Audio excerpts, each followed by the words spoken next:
आलेल्या माझ्या तमाम हिंदू बांधवांनो, भगिनींनो आणि मातांनो,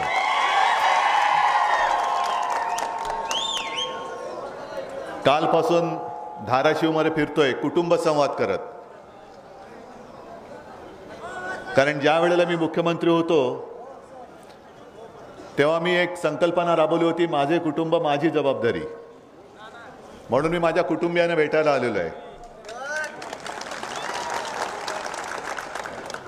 आता खरं म्हणजे बघायचं कुठे आणि बोलायचं काय हा एक प्रश्न आहे. कारण इथून असं पूर्ण हा एक मानेचा व्यायामच होणार आहे माझा.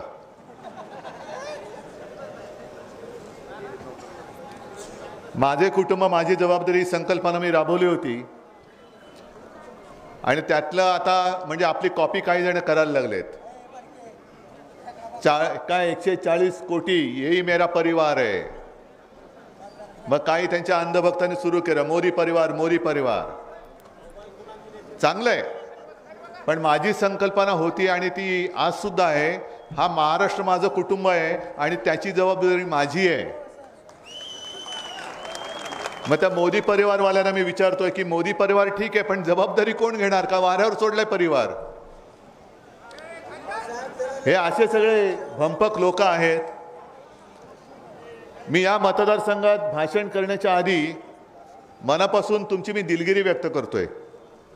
का उशिरा आलो म्हणून तर आहेच, पण गेल्या वेळेला वाघाला उमेदवारी द्यायच्याऐवजी खेकड्याला उमेदवारी दिली, म्हणून मी दिलगिरी व्यक्त करतो. आणि आता संजय, आपण बोलताना मी जे बोललो अयोग्य मंत्री, मी मुख्यमंत्री होतो तेव्हा या माणसाला मंत्री केला नव्हता. याचं कारण असं की धरण फुटल्यानंतर जो माणूस खेकड्याने धरण फोडलं म्हणून स्वतःची जबाबदारी झटकतो तो मंत्री होण्याच्या लायकीचाच नाहीये. आणि म्हणून मी मुख्यमंत्री होतो तरी मंत्री केलेलं नव्हतं, करणारही नव्हतो. पण या खेकड्याने धरण तर फोडलंच, पण आपली शिवसेना फोडण्याचा प्रयत्न केला. पण त्यांना कल्पना नाहीये शेवटी खेकडा आणि वाघामध्ये काय फरक असतो. खेकड्याची नांगी कशी ठेचायची ते या मर्द वाघांना पूर्ण माहिती आहे. पण याची चाल ही अशीच वाकडी वाकडी वाकडी वाकडी वाकडी वाकडी अशीच वाकडी जाणार. जाऊ रे, त्या वाकडं चालून त्याला जिकडे जायचंय. म्हणजे जे शिवसेना प्रमुख आपल्याला सांगत होते की जो कर्माने मरणार आहे त्याला धर्माने मारू नका, आपला धर्म हा पवित्र आहे, धर्म मोठा आहे. हे अशी नालायक माणसं त्यांच्या कर्मानेच मरणार आहेत, ते मरू द्या. आज हा जो मतदारसंघ आहे, एका गोष्टीचा मला नक्कीच अभिमान आहे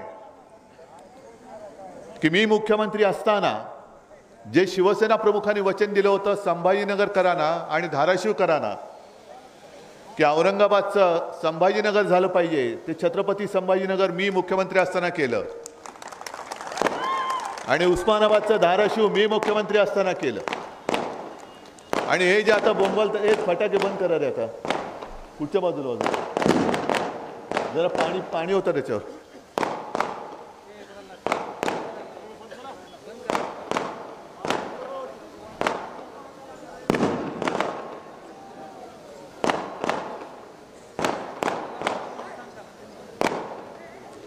जर ते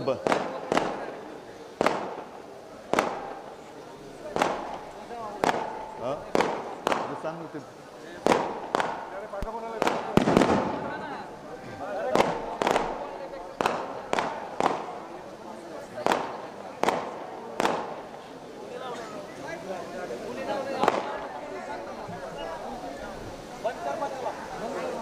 ठीक आहे.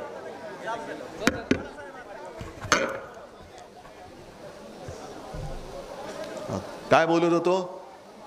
खेकडा झाला, खेकडा झाला. आता खेकड्याला जो हाताळतोय त्या वाकड्यावरती बोलूया. या आता फटाके बंद करा ना जरा. हा वाकडा म्हणजे कोण? भारतीय जनता पक्ष, भाकड जनता पक्ष, भाडोत्री जनता पक्ष. आणि शिवसेना प्रमुखांच्या भाषेत बोलायचं तर कमळाबाई. बरोबर ना? कारण माझ्यावरती आरोप होतात आम्ही शिवसेना का फोडली, म्हणजे त्या गद्दारांनी की उद्धव ठाकरेंनी हिंदुत्व सोडलं. मी तुम्हाला विचारतोय, ही संपूर्ण चहूबाजूनी गर्दी आहे, मी तुमच्या मध्ये उभा आहे, तुम्हाला वाटतं का रे मी हिंदुत्व सोडलं? मी काही चूक केल्याचं तुमचं मत आहे? कारण मी जनतेच्या न्यायालयात न्याय मागणारा माणूस आहे. न्यायालयाकडनं, सर्वोच्च न्यायालयाकडनं मला न्यायाची अपेक्षा जरूर आहे, पण तारीख पे तारीख तो सनी देओलचा डायलॉग अजून संपत नाहीये. काल सुद्धा तारीख पडले आणि कालच्या तारीख पडताना, कालची तारीख देताना सर्वोच्च न्यायमूर्तींनी जी एक विचारणा केली मिंद्यांच्या सरकारला, मिंद्यांच्या वकिलाला, की मध्ये त्यांनी जो एक लवाद नेमला होता तो नार्वेकर, या लवादाने जो निकाल दिलेला आहे तो सर्वोच्च न्यायालयाच्या निर्णयाच्या बाहेर वाटत नाही का? म्हणजे याचा अर्थ की हे सरकार पूर्णपणे घटनाबाह्य आहे. जो पक्षांतराचा कायदा आहे तो मोडून या मिंद्यांनी पक्षांतर केलेलं आहे. आणि बरं तर बरं, पक्षांतर तर केलंच, पण आपली पवित्र शिवसेना जी हिंदुत्वाच्या रक्षणासाठी आणि मराठी माणसाच्या अस्मितेसाठी, न्याय हक्कासाठी शिवसेना प्रमुखांनी स्थापन केली, ती चोरण्याचा हे प्रयत्न करतायत. आणि याच्यामध्ये सगळे सामील आहेत. भारतीय जनता पक्ष तर आहेच, पण निवडणूक आयुक्त सुद्धा आहेत. हे मी जाहीर आरोप करतोय, कारण सर्वोच्च न्यायालय काल बोललेलं आहे की तुम्ही पक्ष कोणाचा हे ठरवताना फक्त आणि फक्त विधिमंडळातील बहुमताचा विचार केलेला आहे. हे आमच्या निर्णयाच्या बाहेर वाटत नाही का? अरे किती तुमच्याकडे गेले? 40 ना? मग नुसती या सभेमध्ये एवढीच माणसं धरा, ही 40 पेक्षा कितीतरी पटीने जास्त आहेत. त्या गच्चीत उभी असलेली माणसं बघा, ती 40 पेक्षा जास्त आहेत. आणि महाराष्ट्रामध्ये मी फिरताना सभा तर सोडाच, दुतर्फा जी गर्दी जमते ती 40च्या कित्येक पटीने जास्त आहे. मग शिवसेना कोणाची? या हलकटांची, या गद्दारांची, नालायकांची, लाचारांची?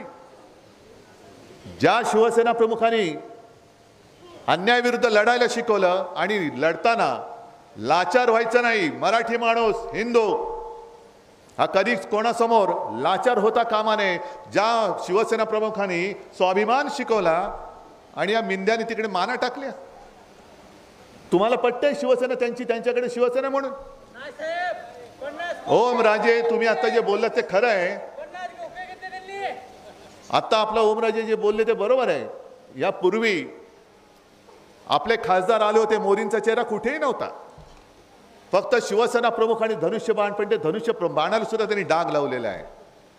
यापुढे आपली निशाणी आहे ती मशाल, अन्याय जाळून टाकणारी आणि हुकुमशाही जाळून टाकणारी आपली ही मशाल घेऊन त्यांच्या बुडाला आता जाळून टाकायचं आहे. आजपर्यंत भारतीय जनता पक्षाने शिवसेनेची मैत्री बघितली, आता मशालीची धग बघा कशी असते ती. बघा कशी तुमची बुडाला कसे चटके बसतात ते आता तुम्हाला या निवडणुकीत दाखवतो. पण ज्या वृत्तीने भारतीय जनता पक्ष काम करते, नुसता तोडा फोडा आणि राज्य करा, म्हणजे मोदींचं काय जातंय की ते तर म्हणतात की पुढच्या वर्षीची आमंत्रणं म्हणजे इतर बाहेरच्या देशांनी त्यांना आमंत्रण दिलेत. बघा, म्हणजे त्यांनाही विश्वास वाटतोय की मीच पुन्हा पंतप्रधान होणार. अहो मोदीजी, असं नाहीये. ते आमंत्रण ते देशाच्या पंतप्रधानाला असतं. उद्या इंडिया आघाडीचा पंतप्रधान जो बसणार आहे, ते आज आलेलं आमंत्रण हे त्यावेळेला तो जाणार आहे तिकडे, कारण देशाचा पंतप्रधान आमच्या इंडिया आघाडीचा असणार आहे. जसं मी मुख्यमंत्री असताना मी राजीनामा देण्याच्या आधी सुद्धा पुढच्या महिन्याचे आमंत्रण मला येत होते ना. मग हे गेले दाढी खाजवत, मी काय करू शकतो त्याला? पण हा जो एक भ्रम निर्माण केलेला आहे की मीच येणार. मग तुम्ही येणार म्हणताय तर शिवसेना का लागली फोडायला तुम्हाला? बरं, तुम्हीच येणार म्हणताय तर अजित पवार का लागले तुम्हाला? बरं, तुम्ही येणार म्हणताय तर अशोक चव्हाण का लागले तुम्हाला? आणि कशी गोळाबेरीज होते बघा, कशी गोळाबेरीज होते. अरे गेली 25-30 वर्ष ही सगळी मर्द आणि शिवसैनिक, अख्खी शिवसेना माझ्या सकट गेल्या निवडणुकीत लोकसभेत सुद्धा मी ओमराजेचा प्रचार केला होता का? तो मोदींना पंतप्रधान तेव्हा करायचा होता, आता नाही. आता ओमराजेचा करतोय तो माझ्या इंडिया आघाडीसाठी आणि माझ्या देशाची लोकशाही वाचवण्यासाठी करतोय मी. पण त्यावेळेला सगळ्यांना घेतलं होतं बरोबर. तेव्हाची एनडीए जी होती, अख्खेच्या अख्खे पक्ष होते. आता हे तुकडे तुकडे तुकडे तोडून गोधडी तयार केले आणि त्या ठिगळ लावलेल्या गोधडीला तुम्ही तुमचं एनडीए म्हणताय. आणि ज्या पद्धतीने तुम्ही माणसं गोळा करताय म्हणजे काय होतंय, मोदी गॅरंटी. कसली गॅरंटी मोदींची?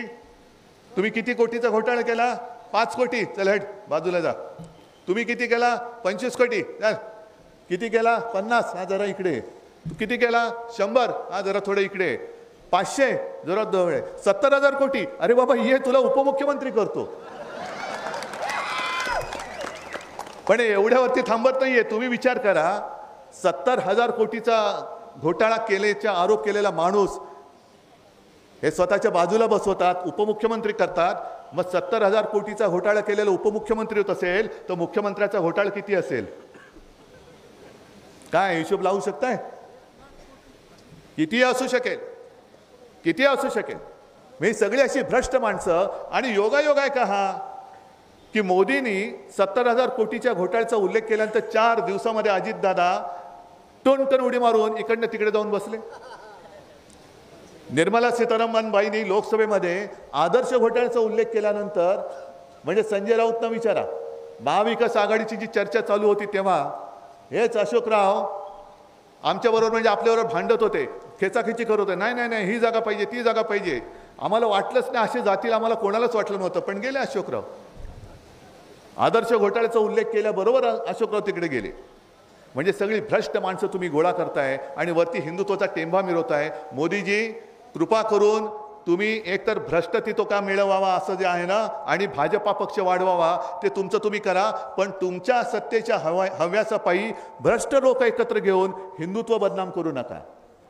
तुम्ही हिंदुत्वाला डाग लावताय, तुम्ही हिंदुत्वाला कलंक लावताय. संपूर्ण देशात नव्हे तर जगामध्ये हिंदुत्वाची ओळख तुम्ही भ्रष्ट माणसाचा पक्ष अशी करून देता आहात. काहीतरी थोडी तरी किंमत किंवा थोडा तरी विचार तुम्ही करा की तुमच्या खुर्चीच्या हव्यासापायी तुम्ही माझं हिंदुत्व बदनाम करताय आणि माझा भारत देश, माझा हिंदुस्थान तुम्ही बदनाम करून टाकता. हे आमचं हिंदुत्व नाहीये. हे आमचं हिंदुत्व नाहीये. बरं, आरोप करणारे तुम्हीच होतात. आज जी शिवसेना तुम्हाला वाईट वाटते आणि आज तुम्ही जो उद्धव ठाकरे संपवायला निघालायत, या बघा उद्धव ठाकरे संपवता येत असेल संपून दाखवा. माझं आव्हान आहे तुम्हाला. उद्धव ठाकरे संपवायचं असेल तरी जनता संपवेल. जनतेने सांगायचं मी तुम्हाला हवा आहे की नको आहे हे तुम्ही सांगा. तुम्ही नको बोललात तर मी घरी जायला तयार आहे. मी करतोय हे तुम्हाला पटत नसेल तर तुम्ही सांगा उद्धव ठाकरे तू चुकीचं करतोयस, तू घरी बस, आम्हाला मोदीच हुकुमशाह पाहिजे. जर मी चुकत असेल तर तुम्ही, तो अधिकार तुमचा आहे, मोदींचा नाहीये, अमित शहाचा तर अजिबात नाहीये. ज्या लोकांना शिवसेना प्रमुखांनी वाचवलं ते उद्धव ठाकरेला संपवायला निघालेत. म्हणजे जेव्हा शिवसेना प्रमुख होते तेव्हा त्यांनी मोदींची बाजू घेतली होती. अमित शहानं सुद्धा त्यांनी वाचवलं होतं की नव्हतं हे अमित शहाना विचारा जाऊन. जर त्यांच्यामध्ये जरा तरी काही आता नीतिमत्ता राहिली असेल तर ते खरं सांगतील की होय, येस, मुझे बाला साहब ने उस वक्त बचाया था. मग मोदीजींना वाचवलं, अमितजींना वाचवलं. आणि आम्ही काय चूक केली होती तुम्हाला सगळ्यांना तुम्ही साक्षीदार आहात. 2014 साली आपण त्यांच्याबरोबर युतीत होतो की नव्हतो. पण पंतप्रधान झाल्यानंतर जूनमध्ये त्यांनी शपथ घेतली असेल. जून नंतर ऑक्टोबरची जी निवडणूक झाली विधानसभा, मला हे काय या विधानसभेत ह्या मतदारसंघात आठवतंय, कारण त्याही वेळेला मी तुळजाभवानीचं दर्शन घ्यायला आलो होतो. तुळजाभवानीचं दर्शन घेऊन मी बाहेर पडलो आणि मला फोन आला, उद्धवजी बहुतेक भाजपा युती तोडते. आणि त्याच संध्याकाळी एकनाथ खडसेंनी फोन करून उद्धवजी आमचा निर्णय झालाय, आता आपलं काय राहील टिकेल असं युती काय वाटत नाही, आम्ही युती तोडण्याचा निर्णय घेतलेला आहे. मग त्यावेळेला काय मी हिंदू नव्हतो? काय आम्ही चूक केली होती? आणि मग माझा प्रश्न संपूर्ण महाराष्ट्राला आहे, काय तुम्हाला काय वाटतं की मी चूक केली का भाजपने चूक केलेली आहे? गुन्हा कोणी केलेला आहे? आणि आत्ताची जी भाजप आहे, म्हणजे मी कालच्या सभेमध्ये बोललो तेच आता पुन्हा बोलतोय, कारण 4 दिवस मी तेच बोलतोय पण अजूनही त्याच्यावरती कोणी उत्तर देत नाहीये. भारतीय जनता पक्षाची जी पहिली यादी जाहीर झाली त्याच्यात नरेंद्र मोदीजींचं नाव आहे, अमित शहांचं आहे, पण अजूनही ज्यांनी भाजप वाढवण्यासाठी खस्ता खाल्ल्या, कष्ट घेतले आहे त्या नितीन गडकरींचं नाव नाही, अजिबात नाही. कृपाशंकर सिंहाचं नाव आहे, बेहिशोबी संपत्ती गोळा केली म्हणून. मग मला तेच विचारायचं, इकडे सुद्धा काही भाजपची लोक आली असतील, काही चॅनलवरनं बघत असतील, RSSची लोक आली असतील, काही चॅनलवरनं बघत असतील. मग त्यांना सांगतोय की तुम्ही कशाला मेहनत करताय, कशाला तुम्ही घरदार कुटुंब सोडून कोणाला वाढवतात तुम्ही. कारण मेहनत तुम्ही करताय आणि तुमच्या उरावरती बसतायत ते उपरे बसतायत, बाजार बुणगे बसतायत, भ्रष्ट माणसं बसतायत. खास करून मी RSSला विचारतोय की हे तुमचं जे आता हिंदुत्व आहे भाजपचं, हे हिंदुत्व तुम्हाला मान्य आहे काय?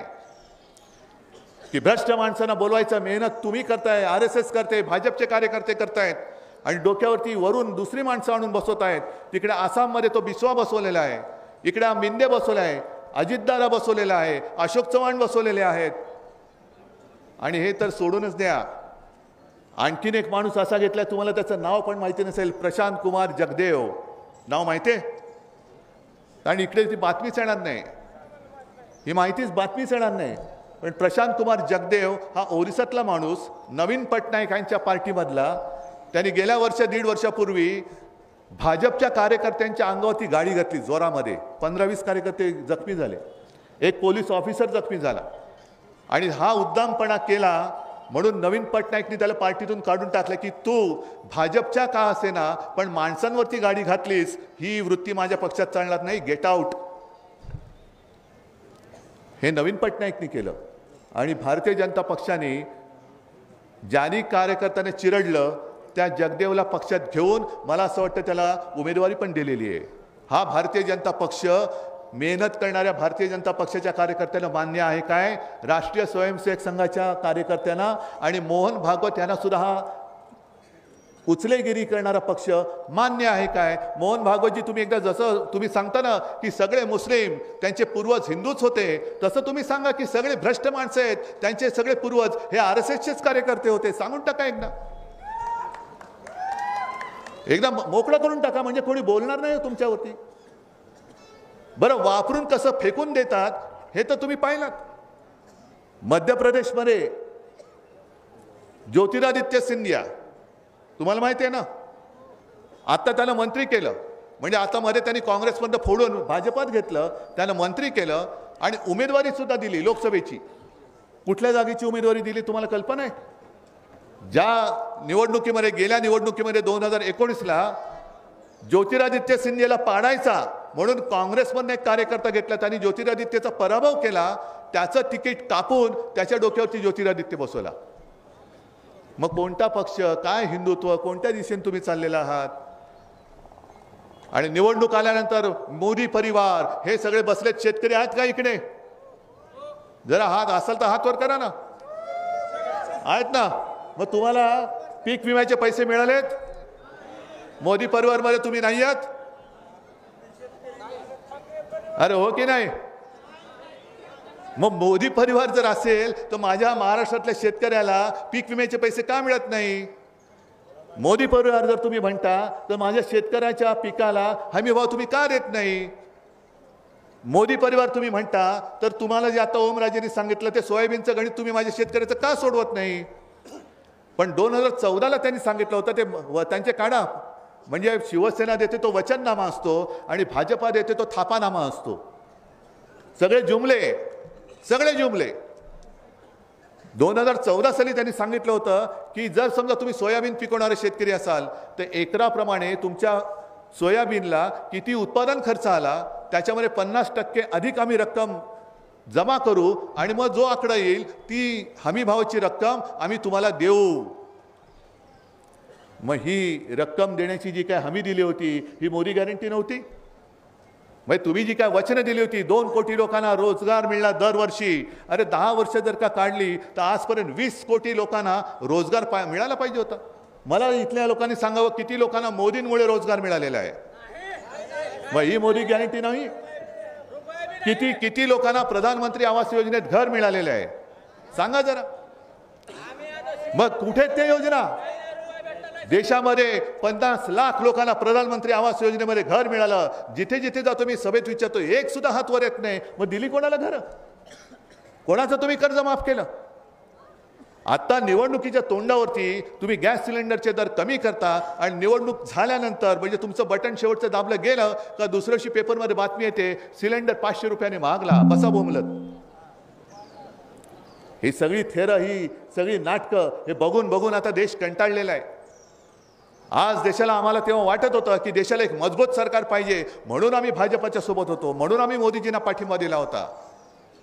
पण यांच्या नुसते आपकी बार इसके इतने पार, आपकी बार उतने पार. अरे काय तुमचं फक्त तुमची खाजून घ्यायला म्हणून तुम्हाला प्रधानमंत्रीपद पाहिजे? माझ्या शेतकऱ्याच्या घरामध्ये आज काय आहे, शेतकऱ्याचा आक्रोश तुम्ही ऐकत नाही आहात. मागे जेव्हा मी संपूर्ण राज्यामध्ये फिरत होतो देता की जाता, तेव्हा माझ्यावरती टीका केली जात होती. मी सांगत होतो कर्जमुक्त करा, तेव्हा माझ्यावरती टीका केली. अगदी पवार साहेब आपल्या विरोधात होते, त्यांनी सुद्धा केली होती. उद्धव ठाकरेला काय कळतंय शेतीतलं? आणि तेव्हा मी बोललो होतो मला शेतीतलं कळत नाही, मला कळून घ्यायचंही नाही, कारण मला फक्त शेतकऱ्याच्या डोळ्यातले अश्रू दिसतात, ते अश्रू पुसणं एवढंच मला कळतं. आणि मी मुख्यमंत्री झाल्यानंतर तुमच्यापैकी एकाने तरी कर्जमुक्तीची मागणी केली होती का? पण मी नागपूरचं जे पहिलं अधिवेशन झालं आणि माझ्या काळामध्ये मी मुख्यमंत्री म्हणून नागपूरचं एकच अधिवेशन झालेलं जे पूर्ण होतं, त्या अधिवेशनात कोणी मागणी न करता स्वतःहून 2 लाखापर्यंतचं पीक कर्ज मी माफ केलं होतं की नव्हतं तुम्ही मला सांगा. आणि तुम्हाला त्याचा लाभ मिळाला होता की नाही ते सुद्धा सांगा. आणि त्याच्या आधीची जी भाजपची जी कर्जमुक्ती होती, छत्रपती शिवाजी महाराज, तेव्हा आम्ही सुद्धा त्यांच्याबरोबर त्या सरकारमध्ये होतो, त्याच्यापैकी किती तुम्हाला पैसे मिळाले होते? ती कर्ज माफी मिळाली होती का मी केलेली मिळाली होती? उघडपणाने सांगा.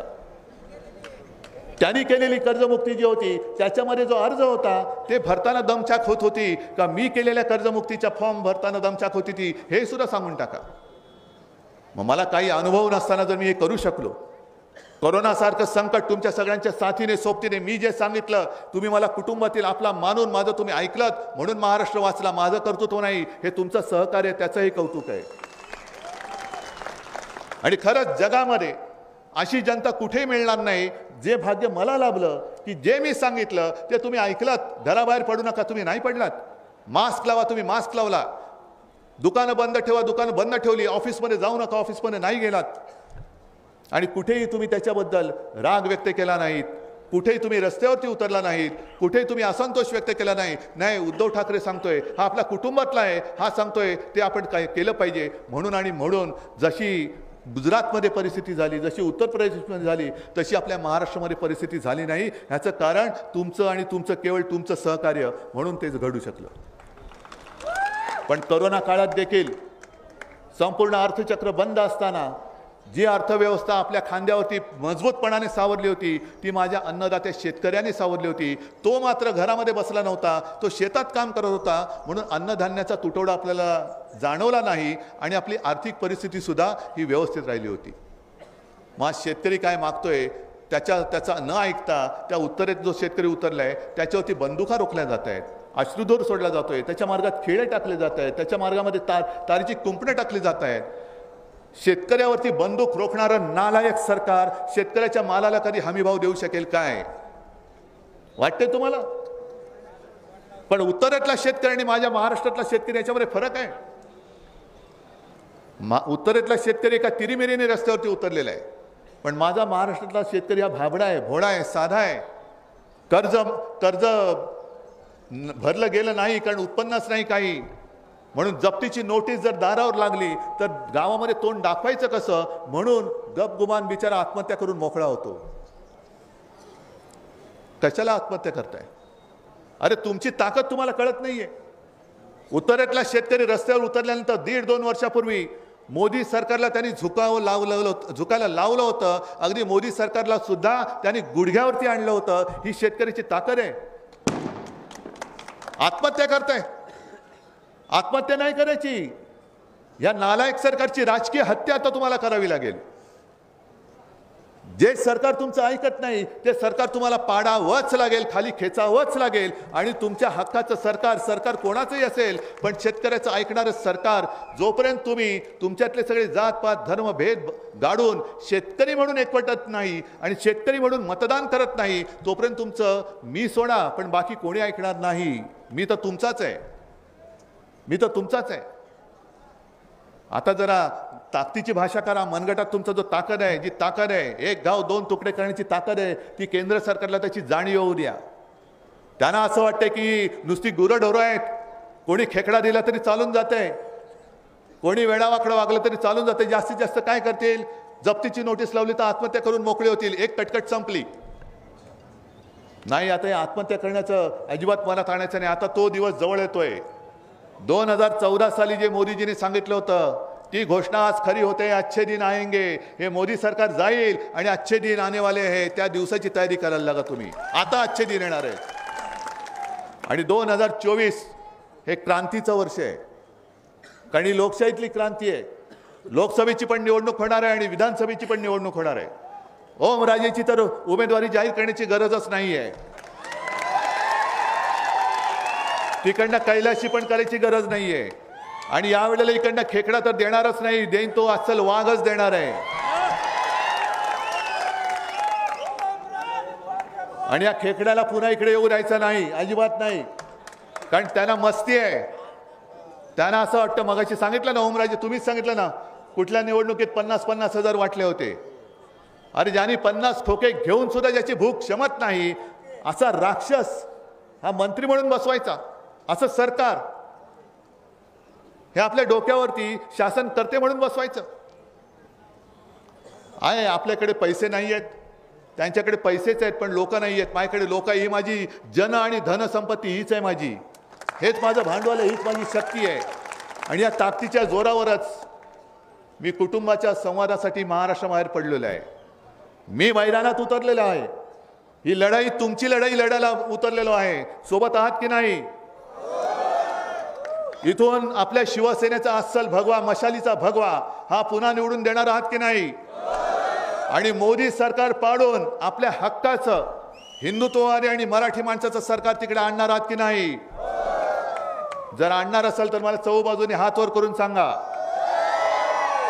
आणि हे हात, हे फोटो मीडियावाल्यांनो जरा दिल्लीला पाठवा. आणि हाताची ताकद बघितल्यानंतर मला खात्री आहे मोदी काय अमित शाह काय कोणी इकडे प्रचाराला येणार नाही. आणि कदाचित असंही होईल की ओमराजे आपला बिनविरोध सुद्धा निवडून येईल. आणि त्या दिवसाची वाट बघत तूर्त मी आपली रजा घेतो.